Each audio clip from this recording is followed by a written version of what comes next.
When I was in high school, I never thought that I was gonna be good enough to be a professional musician, but I just kind of kept going. What's good, everybody? Welcome back to Love Music More. Really excited for this conversation with Nicole McCabe, somebody that I really look up to, one of my favorite musicians in the world, and also collaborator.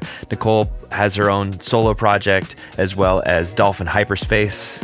Just Be Still My Heart. Such great music, both.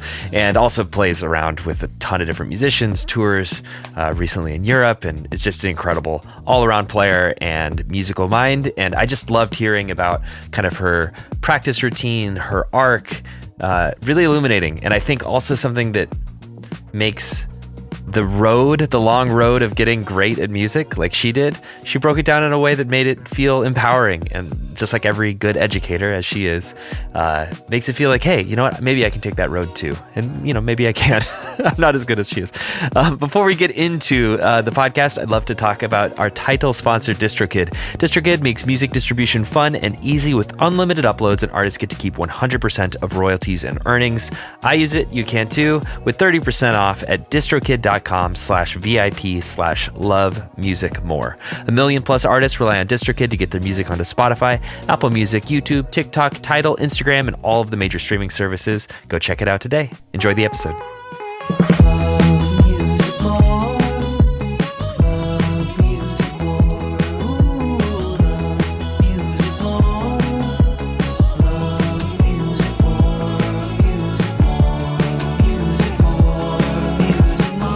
What's good, everybody? I'm Scoobert Dubert. Welcome back to Love Music More. I am joined with one of my favorite musicians, Nicole McCabe.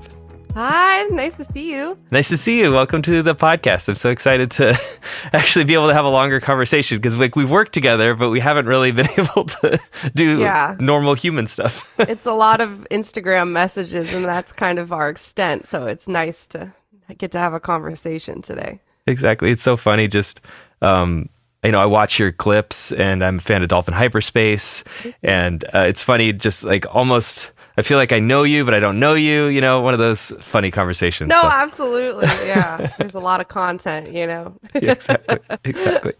So I'd love to introduce the listeners just in kind of what you do, the different genres, the different kind of breadth of your musicality, and your band, the tours that you've been doing recently. Just catch us up, invite us into your world.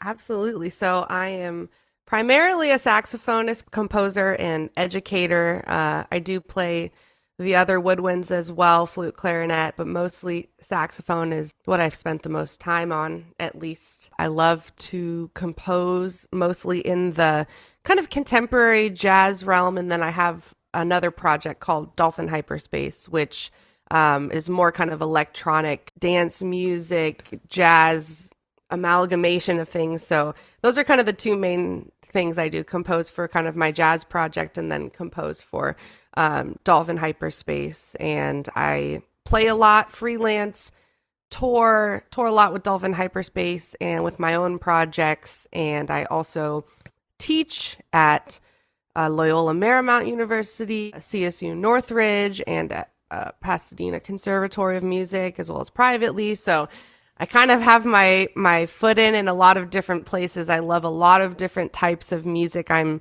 jazz trained, but I love playing with singer-songwriters and doing more avant-garde things. And I love being here in Los Angeles. I'm in Los Angeles because you get to do so many different types of things. And that's kind of one of my favorite things about being a musician. So that's kind of basically what I do. Yeah, I've seen you. I think you played with Kimbra at this avant-garde improvised thing. That was super cool. That was one of my favorite shows I've ever played, to be completely honest with you. To play with improvisers like that, it was just a very unique kind of improvisation, finding these kind of grooves and sections, and everyone was so careful about what they were contributing. It was Jeff Parker and Spencer Zahn and a lot of people that I hadn't met, and everyone just knew how to contribute in such a thoughtful way. It made me feel more thoughtful about, what I was playing during that gig. But that's so cool that you know about that. And yeah, I saw it. It was rad. It was great. But one of the things that I want to start our conversation with is the ability to step into different musical conversations and settings. I think that you're uniquely great at that. Like, I think I saw an Instagram post or somebody was hired you to play on their song, and they're like, one take, never heard the song, instant musicality. How do you bring yourself, how do you go to that place? How do you, find a way to contribute in a tasteful way? Is that a skill that you've honed? Is that your sense of musicality, like, coming out? Is it your listening? Like, walk me through how you're able to kind of get up to that rarefied air. That's a really tough one. Yeah, totally. I know. I mean, I guess I'm not super thinking about it like that, but I think that I grew up on a lot of different types of music, and I have an appreciation for a lot of different types of music, and I feel like I always want to bring myself authentically into every situation, and I think that's, people hire me to have, a piece of me on their music, but I also want to, like, respect what they're doing in the world that they're coming from. So, like, I try to do my research on certain genres and, like, what people are kind of expecting, and then kind of blending in, like, my own musical instincts or what I think would be appropriate. And it's kind of my favorite thing to do is when someone calls me and they're like, can you just come on a couple of songs? And then I go in and I just hear it a little bit, and they're like, just do a pass. And then I do a pass, and then they're like, okay, let's just get one more and then we're done, and it's such a fun feeling to, like, get to react right on the spot. Like, you're not really thinking about, like, oh, like, let me try this here next time, or, like, let me work something out. It's like just complete instincts on the first time. And I always think it's a really fun challenge to try to fit into what they're doing and complement what they're doing. If there's a singer, like, trying to, play around what they're doing, or just kind of trying to catch the vibe of whatever's going on. Yeah, I think it's just a lot of different musical influences for me, and just trying to be as honest as I can about what's happening around me. And also, I like to ask sometimes, like, what are you looking for? Or was that okay? Too many notes? Like, should I play less, more melodic? Usually people are like, no, that was great. Like, just do another one. But I also want to do a good job on other people's music too, because I know how much work they're putting in to make this happen and to hire me. So yeah, it's kind of like a balance between those things.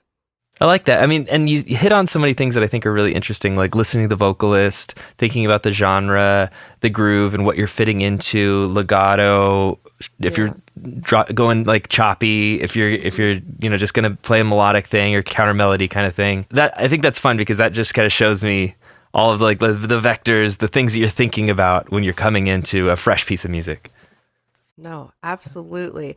And yeah, just kind of knowing the artist and, like, what their influences are. I feel like people are always kind of saying names of different artists that kind of describe their own genre, and then I'm, like, trying to check that out. And I don't know, I've learned so much about music too from doing all these different projects with different people, and people are recommending me records I've never heard because I'm, like, not really in that world, but it's so fun to kind of, like, pop into these worlds and, like, see what's going on and, like, learn about, like, what their big albums are for this genre, or, like, what's, there's always, like, these big albums that everyone, they're not popular, but it's like everyone in those genre, like, holds these albums near and dear. So I've just learned so much from just doing the job as well, and, like, getting the opportunity. I was in Portland, Oregon. That's kind of where I started my musical journey. I grew up in the Bay Area, but then I was in Portland, and that's where I first started to learn how to do session work. I was in a band called Night Heron with this guy, Cam Spees. And yeah, he just kind of gave me the opportunity to start working on that.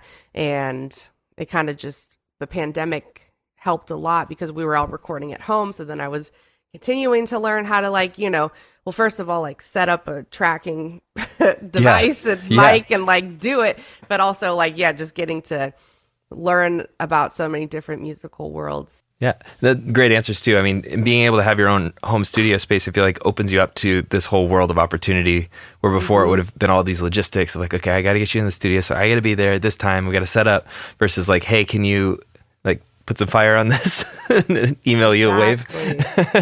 Like, that is the one thing that was not cool about the pandemic, but it was one thing that it kind of forced me to do, was to learn how to record myself. And that's kind of how Dolphin Hyperspace started, this project with me and Logan Kane. You can see him right up here. He's always here.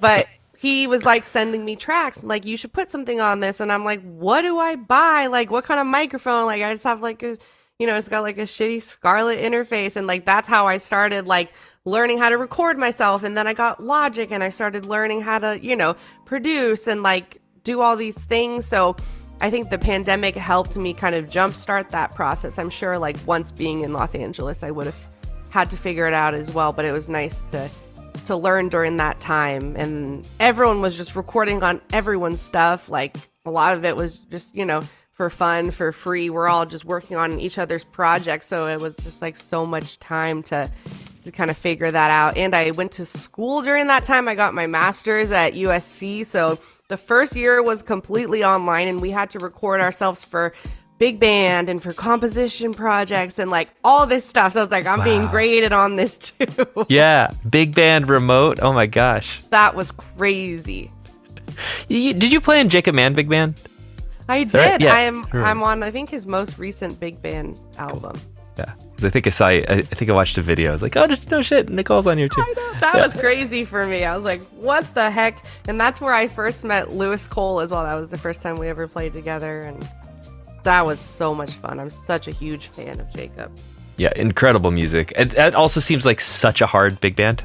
Like, what were the rehearsals like? Because it's so tight. All of the like horn section is just completely on point. How many times do you practice it? Was it all in the studio and you just kind of went? Or oh my god, I think we just went. Cool. That's so cool. I practiced the shit out of it though. Yeah. So, I was like, this is my big chance. Like totally. I was just practicing it all so much before the session, and I was playing lead alto, which was crazy for me because I do. There's like a lot of big band work around LA and I'm like never lead alto, or sometimes I am, but I feel like it's a big shoe to fill to be the lead alto. You're kind of on top of the whole saxophone section. So I was like, I have to be extra prepared for this. But yeah, we just went in. I think we did it in like a day or a half day even. Like Amazing. We did it at East West and it was just go, go, go, So cool. I'm so excited for your show, Dolphin Hyperspace, and you're going to have Lewis Cole on Kit coming up in May or something. I'll be there. I can't wait. Oh my gosh. Okay. I can't wait to see you. No, it's going to be awesome. I remember I saw y'all at the NAMM show like a while back. That was random like night. With Genelec. Yes, with Genelec. That was so bizarre, but it was great. My wife loved it too. Random. Yeah, so cool. But they're actually super cool, and we were in Boston last year and they invited us to come over and do some recording at their studio, and it's kind of like right outside of Boston. I can't remember the name of the town, but they're going to do some like surround mixing of the live things, and those are going to come out soon. So I'd never known about them. Logan was like, they're such an awesome speaker company. So it was so random though. It was like in that little, like, it was not the huge crowded hall. It was like kind of the more commercial stuff. And it was a funny vibe. And that was my first ever time at NAMM. And I was very overwhelmed. Yes, totally. No, it's perfect. It's just so funny. A lot of people that listen to the show, they're thinking about like, do I want to have a music career, or they're doing it on the side or something like that. I think it's so fun to show like this is what a music career really looks like. One day you're teaching in the classroom, another day you're at the NAMM show in like some random side hall private event playing for Genelec. Absolutely. It just changes constantly, and I feel like I've been so lucky and like my career hasn't unfolded in like a lot of ways that have really been beyond my wildest dreams, honestly. Like when I was in high school, I never thought that I was gonna like be good enough to be a professional musician, but I just kind of kept going. Like I just kept practicing and I really loved it, and I loved meeting people and connecting with people, and it's continued to grow in such an exciting way. So I'd say anyone who's like really thinking about doing it, it's totally possible. You can do it. There's like a million different things you can do in this field. And I feel like that's something that no one really tells you when you're in high school. It's like, you can do sync work. You can do, live music. You can do recording, commercial work. You can do like all these other things, artist management. And like the music world is so big. And like, I'm just figuring out as I'm here, how many like facets there are to do. Like we just did the scoring for Adult Swim. I'd never done any sort of scoring before. Like I want to do more of that now. Like it's just so fun to see what doors will open, because like I like last year, I wouldn't have known that I would be doing the things I'm doing right now. You know, like it just kind of keeps unfolding. And I think maybe that's me being open to opportunities and different directions and things like that. But it's been really, really cool. Yeah, I mean, I think that you have a unique talent at being able to switch those contexts and like make it work and bring, like you're saying, yourself to it, but in a tasteful way, in a respectful way. All of that, I think, adds up to that kind of a career where you're able to do a lot of different things because you hone that which is Nicole, and then you're able to filter it. And I think that's really cool. Walk me through what was your practice like? I would have thought that you were like just total prodigy, but it makes me, I always love hearing people had to work really hard to get to where they are that I really respect. So what was your practice routine like? How did you cultivate yourself? Yeah, my practice routine started in high school. Like, I feel like I was kind of a late bloomer. I was kind of like second half of high school. I really kind of was like, okay, like I'm going to do this. I'm going to work really hard. And I had really low confidence then, and I wonder if like I didn't feel like I was being supported as much as my male peers in the big band, or like things like that. Like I just never felt like I was fully, I didn't know if I could do it or not. And then I had this amazing saxophone teacher, Marcia Maget, and she was like, you can do this, like don't listen to them, like just try. And she just called me a couple days ago. She's so sweet. Like we still talk and stuff, like such an important part of my journey. But that's where I really started to practice, and I was doing my major scales, learning my tunes, and I was transcribing a bunch of Cannonball Adderley. He is my absolute favorite. I have a photo of him on my desk. Love Cannonball Adderley. But so just a lot of transcribing, and then I got to college, still doing the same thing. But I feel like a really beneficial part of my musical upbringing in Portland was that I got to lead a lot of my own groups at a very young age because it's a smaller music scene. So, I wasn't completely ready to start doing this, but I was doing it. I was like, starting to write and like pick tunes that I like. What do I like out of a bass player, a pianist? Like I was figuring these things out and playing a lot. So I think that really helped my growth during that time. I'm still practicing. The most I've ever practiced was maybe like 6 hours a day, but really I just kept it to like 2 a day for maybe like 10 years. So it was like a long period of time, but I was never like the 8 hours a day in the practice room person. I just couldn't do it. And I felt like I was really laser focused when I was in there. So I was getting a lot of work done in the amount of time. Plus I'm listening to records every day. Plus I'm playing in ensembles. Plus I'm leading my own band. So it's like when you add it up that way, probably was around 8 hours of work a day, musical learning. So that was kind of my time in Portland, and then got here to Los Angeles, practicing a lot during the pandemic. And recently I've started to kind of take some space from my usual practice routine. I think the practice was so good for me, but I had a hard time finding balance with not practicing, you need to live life and put that into your music to be able to, well, not always, but I think it's helpful to say something. You have to kind of experience things and live some life. So I've been trying to do more of that recently and figure out other things that I like to do, but I love practicing it. I always feel so good when I'm warmed up and I've done my scales and my fingers feel good before, playing a gig. I want to give, the music and my fellow musicians that I'm playing with like respect. So I want to make sure that I'm feeling good and can, contribute in a useful way. It's been quite a journey. Yes. It's the warm-up process, I feel like, for non-musicians is so fascinating because it's like you really feel like I'm bad at music or this is not working, and then you hit that level and you're like, okay, no, we're good. Where like how critical it can be. I was just doing some bass. I'm not a great bassist, but like I pretend to be, and so I was recording bass before this podcast, and it was like the first like 15 minutes, I'm like, oof, rusty, not working. And then after 15, it's like usable take. All right. Okay. And then I started to get tired and then fell off again because bass is hard for me. No, absolutely. And if I warm up before a gig, I feel like I have more stamina during the gig. Yeah. Like sometimes I'm like more tired the second set. I'm not feeling as good. But if I do a good warm up, like I'll feel good later. So I try to do that. It's been nice also like taking breaks from practicing because I feel like you absorb a lot during that time. Like you're learning. Now you have time to like process it a bit. Yeah. But I just feel like whenever I take a break, somebody I really respect tells me that I'm getting better. It's always like, I'm like, but I'm not practicing right now, you know? Yeah. But they're like, maybe you just needed that. Like sometimes you just need that aspect of things as well. So balance is good.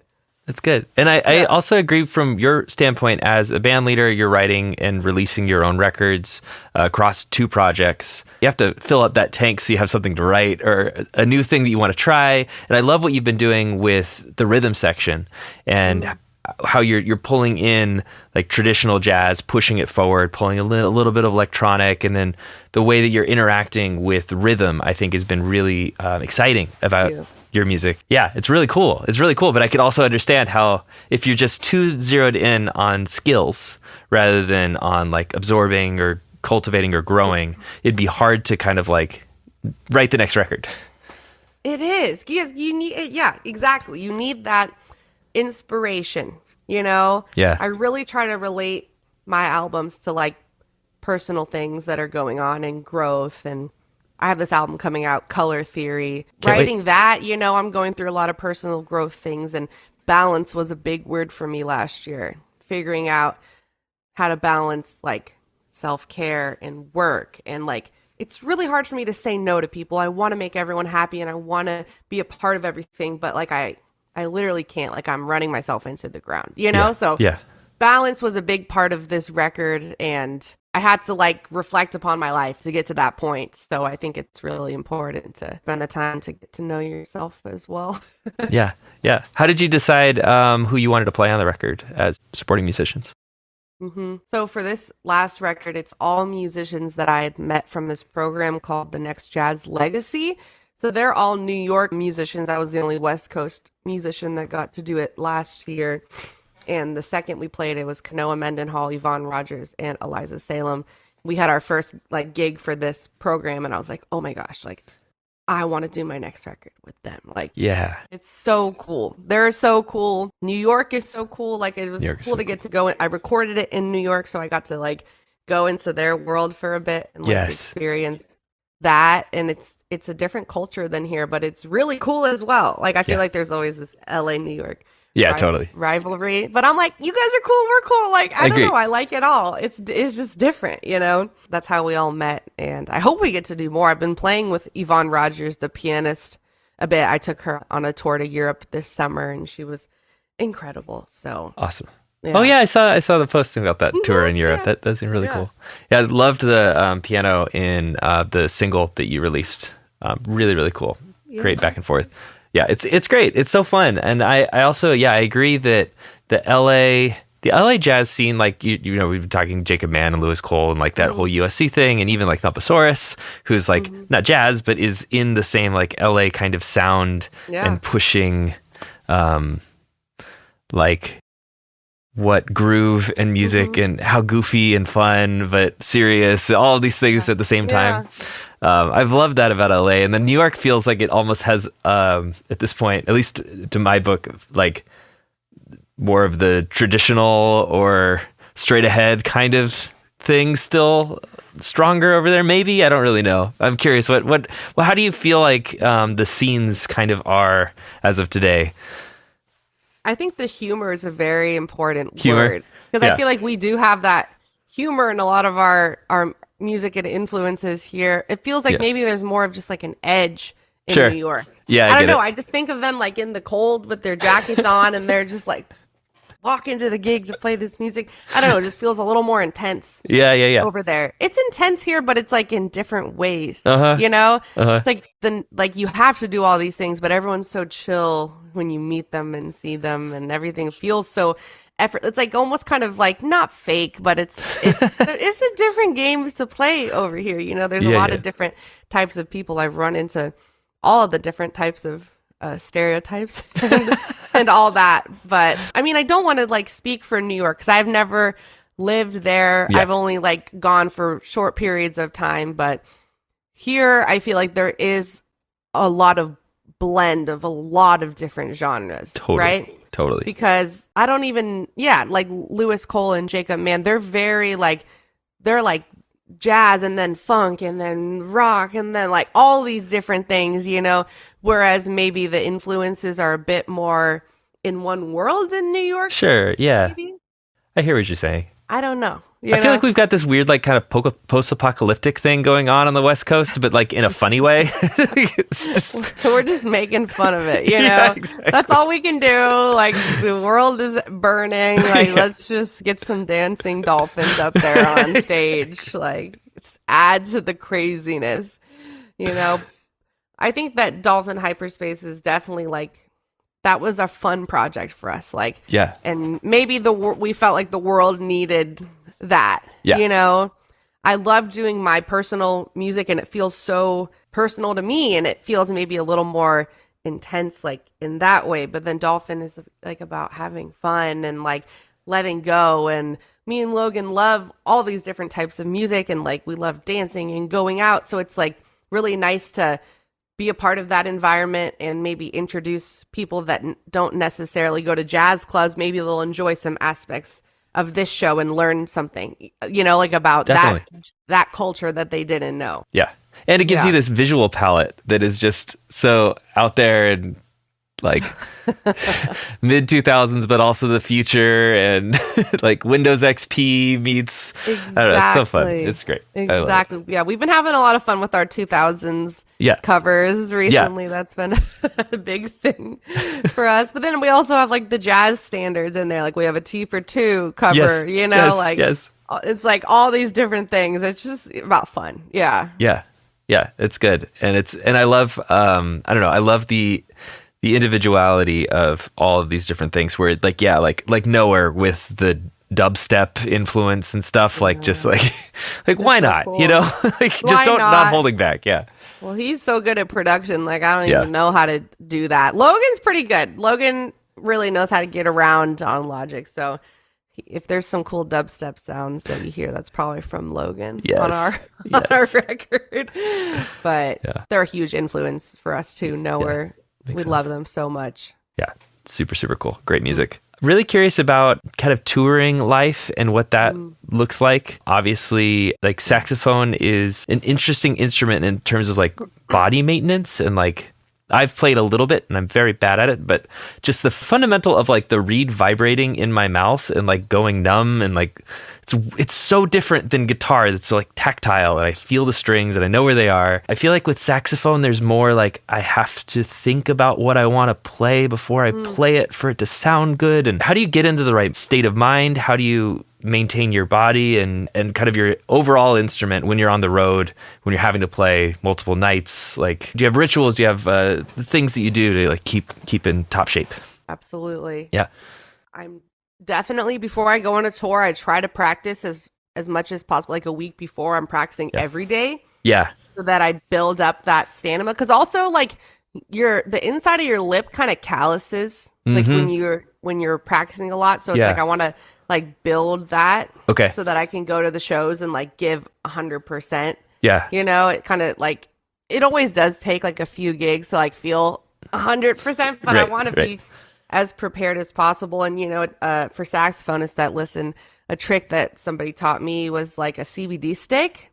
If your lip feels tired, if your face feels tired, put the CBD stick like right under your lip. And that really helps. So I use that when I'm not feeling good.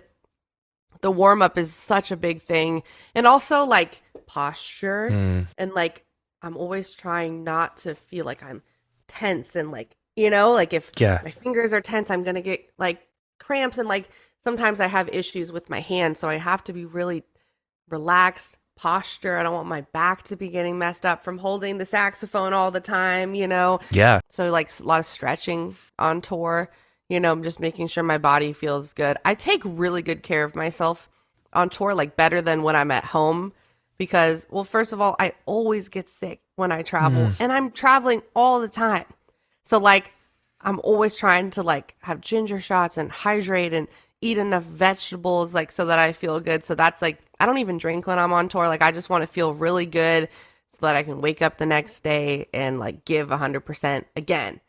Yeah. So that's a big part of my tour routine as well. I'm really just trying to conserve energy until the show. Like when I'm on the road, I don't really do a lot of very long tours. The longest I've been out is 3 weeks, but I'm out a lot. Like it's most weekends that I'll go for like, 2 or 3, like a weekender.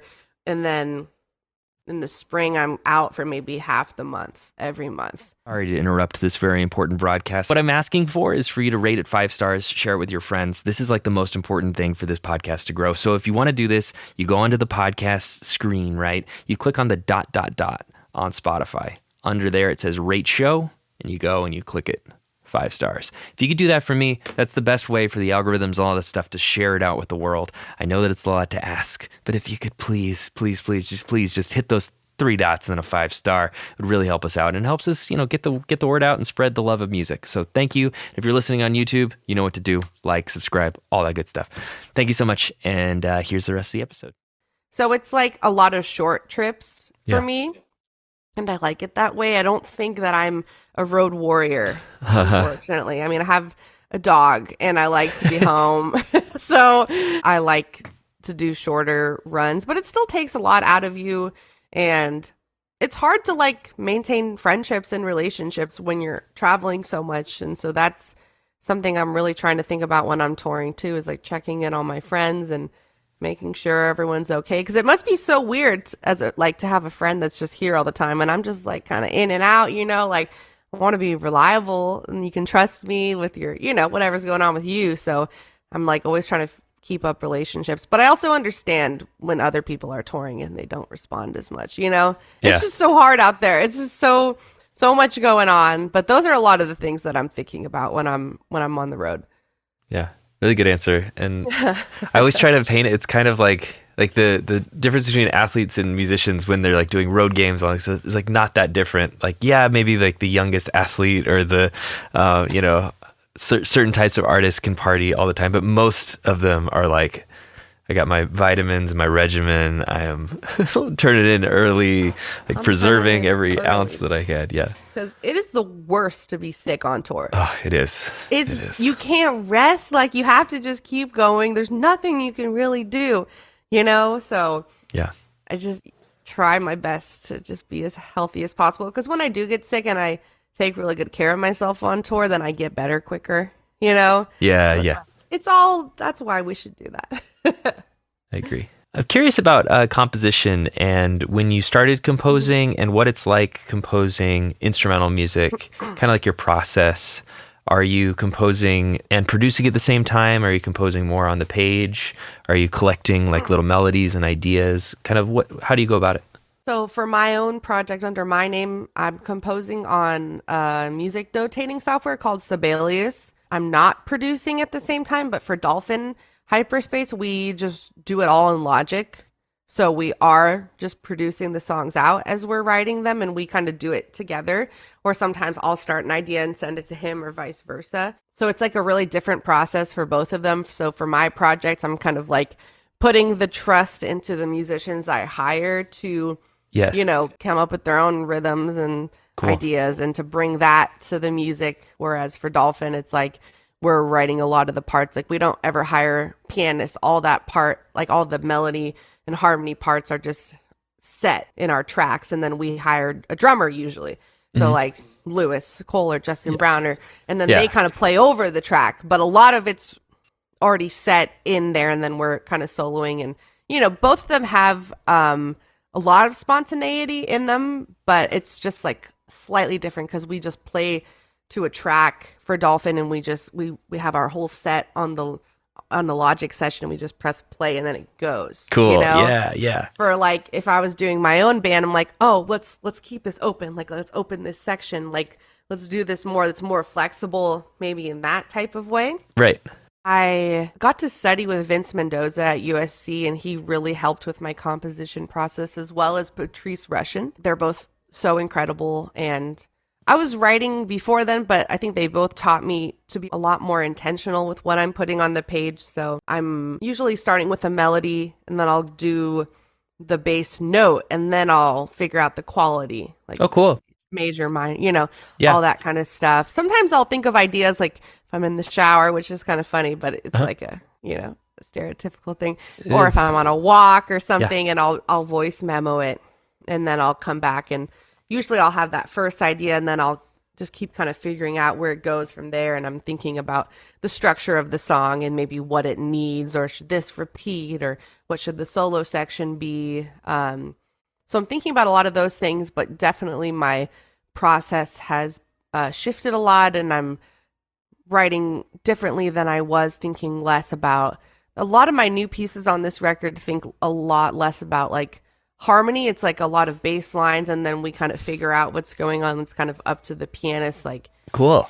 what to play. So that's been Yeah. kind of fun. And Caroline Davis, she's a saxophone player in New York, and we were taking lessons for this Next Jazz Legacy thing. So she helped me a lot with like writing in different ways and really focusing on rhythms and the interaction between rhythms. And so my writing style is definitely still evolving, and I'm sure it forever will be.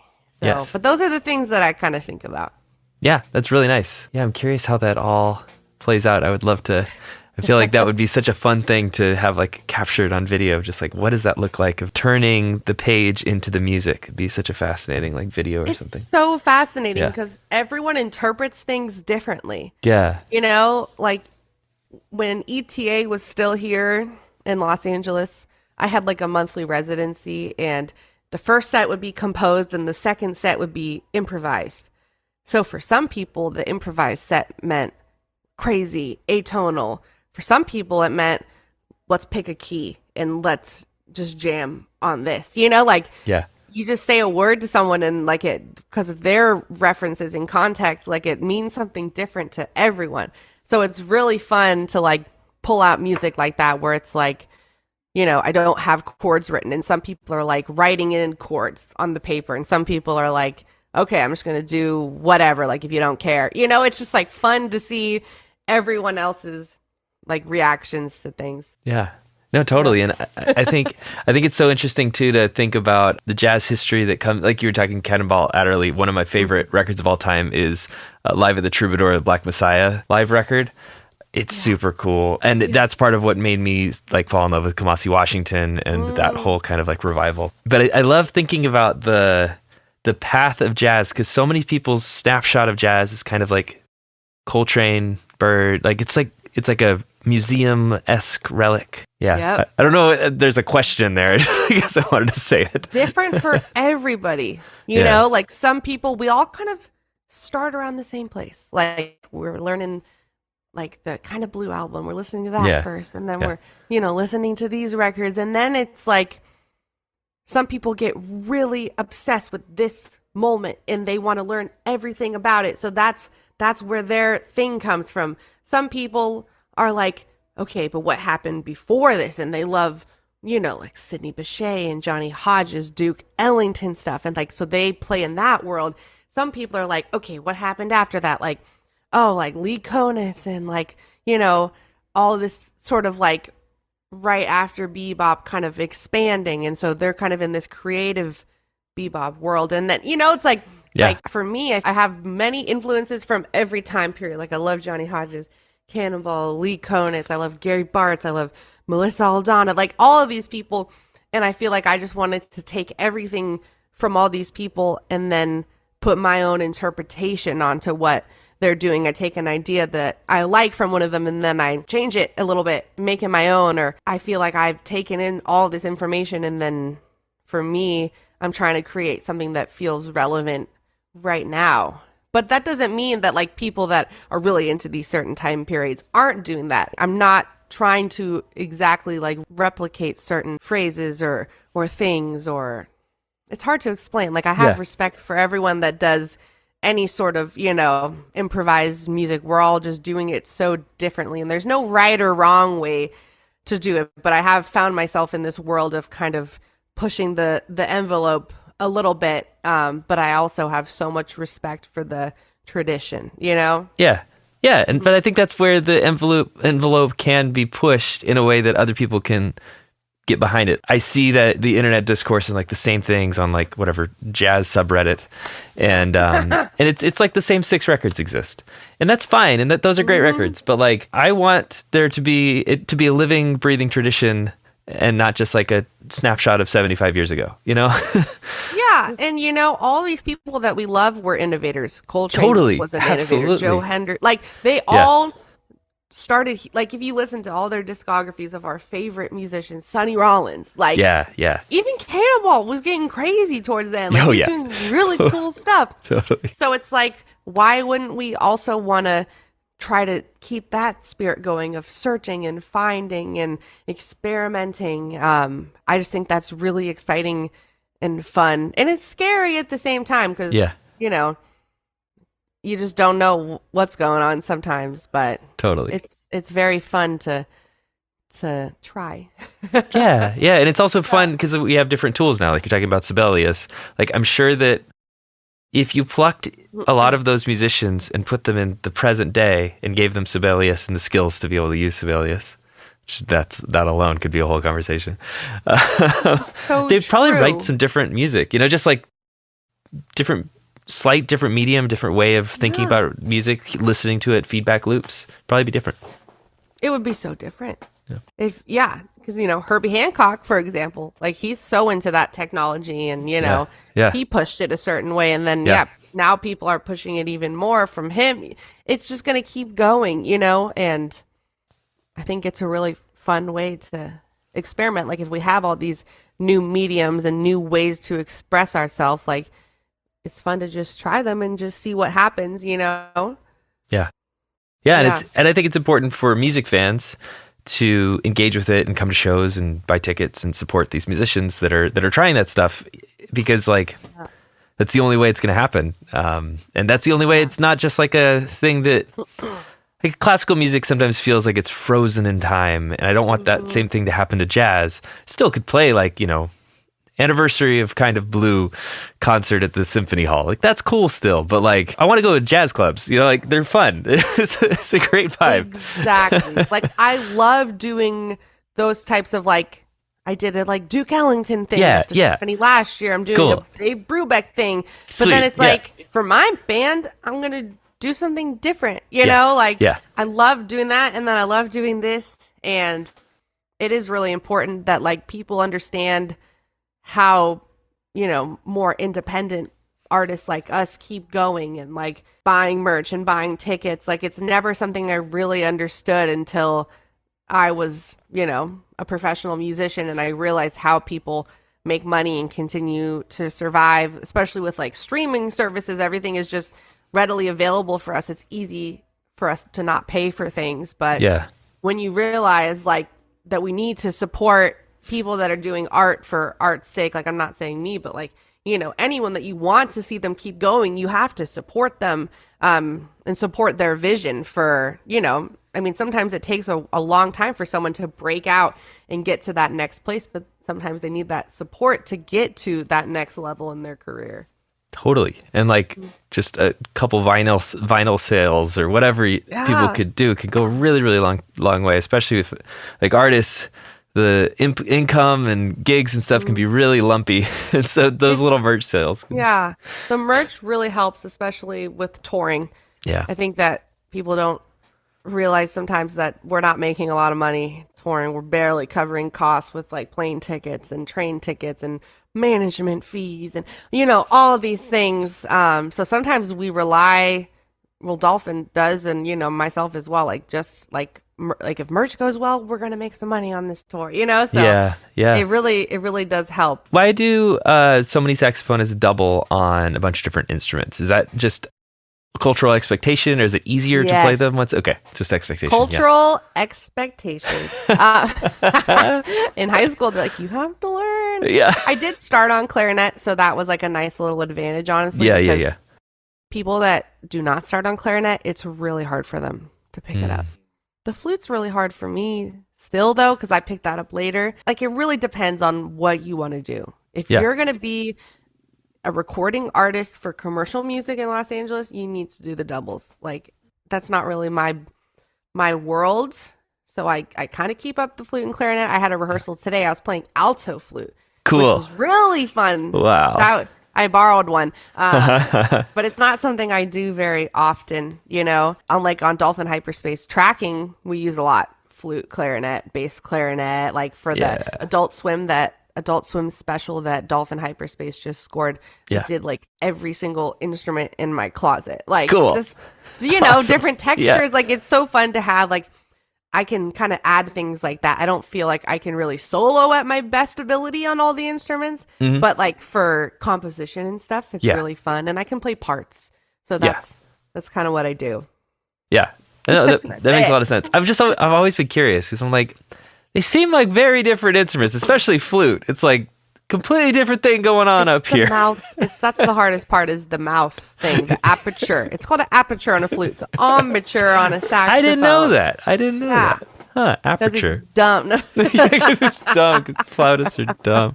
It's really hard. Like, and during the pandemic, I practiced flute like every other day. That was my goal. Yeah. And I didn't get that much better. Like I got like maybe 10%. I was like, why am I doing this? It's so hard, you know? But it is cultural expectation. And from a young age, like we're taught, like, if you want to do this, you have to learn your doubles, like for like high school jazz band competitions, you know, like it's just not a very realistic worldview of what your life could look like as a professional musician. But I am happy that I learned them. I am happy. So yeah. I mean, I would probably say the same thing for most string musicians. Like, if you're a guitarist, you should probably learn a decent amount of bass. You don't need to be like the best bassist, but you should know how to play it pretty well. And like probably ukulele, mandolin. But those are all like similar. Pretty, they're not that different. Like, yeah, they're different, but they're not that different. I feel like a flute is such a, like, I don't know. It's all the same. It's like really close fingerings. Okay, close so fingerings. Like you can get it pretty quickly, but like all of them are in different keys. Altos in E flat, clarinets B flat, flutes concert. Like it's, you know, it's just kind of weird to switch. I still have not really gotten good at like writing for transposed instruments. Like that still, it breaks my brain.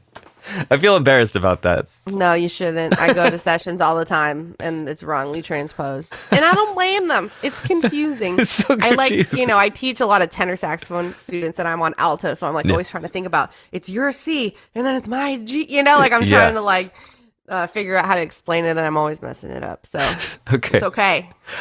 I still don't fully, and this is probably even more embarrassing to say, I don't fully understand why did we have to introduce all that complexity? Is there a physics reason? Is it, do you know? My guess, I don't really know. My guess is the ranges of the instruments. Ranges of the instruments. The, you know, the bari is the lowest, and then up fifth is the tenor. So the range is a little higher, and then altos above that. I don't really know, but I'm assuming it has to do with range things. Yeah, that makes sense. Because there is a C melody sax that's in C, and it sounds kind of weird. Huh. Okay, so, interesting. Yeah. I've never tried one, but I've heard them, and they sound kind of weird. But maybe, I don't know, could be the player, but I think it's kind of weird. So I always end the show asking the same question. We could riff on this for a little while. So the show is called Love Music More. Segment is called Love Music Why. Nicole, why do you love music? I love music because it's given me the strength to say things that I feel like I couldn't normally say, to connect with people that maybe I wouldn't have connected with otherwise, and has just given me such a community of people, like-minded people and not like-minded people, to kind of experience life with, and you go through this journey with, and I love so much about it. But I think for me, connecting with people has been the biggest thing. It's been hard for me to like connect with people and communicate things. I don't know why. Socially, it's like I never feel like I'm really getting my point across, or like it's just hard for me to communicate things. So it's like incredible that we have this whole other language that we can communicate with. And when you're playing with people and you can tell they're listening to you and you're listening to them, you're having this conversation and you feel supported and loved. It's like the most incredible feeling in the world. And you usually can't get that feeling without other people supporting you and helping you. So I think that's like the best feeling in the whole world. And it's really hard to find another experience that replicates that for me. So that is why I love music. Really great answer. Really great answer. Have you played music with people that don't speak English, or like been Yeah. in situations? Yeah, Yeah. yeah. Definitely really cool. jam sessions, people Yeah. from different countries. Like, it's just so Yeah. crazy that you can Yeah. just, I know. and have a connection and like, oh, I heard you there. I get what you're going for. Like, Yes. that's Yes. crazy. It's crazy. I love it. Yeah. It's a hard thing to describe unless It you've done is. it. Yeah. I Yeah. know the feeling. Like, I felt, like you kind of know what that feeling is when you just feel like that was so awesome. Like, we just let go and we were there. Like, it's very rare, those moments. Maybe they happen like 4, 5, 6 times a year. Yeah. But it's like, oh man, that's why I'm doing this. Like, this is awesome. Couldn't agree more. Yeah. So where can people get in touch? Where can they listen to your music and follow along? You can listen to my music anywhere. You can buy my music on Bandcamp. I'm on Instagram and Facebook if you still use it. I'm all over the place. So please check me out. Awesome. Well, thank you so much for jumping on the pod. This is super fun.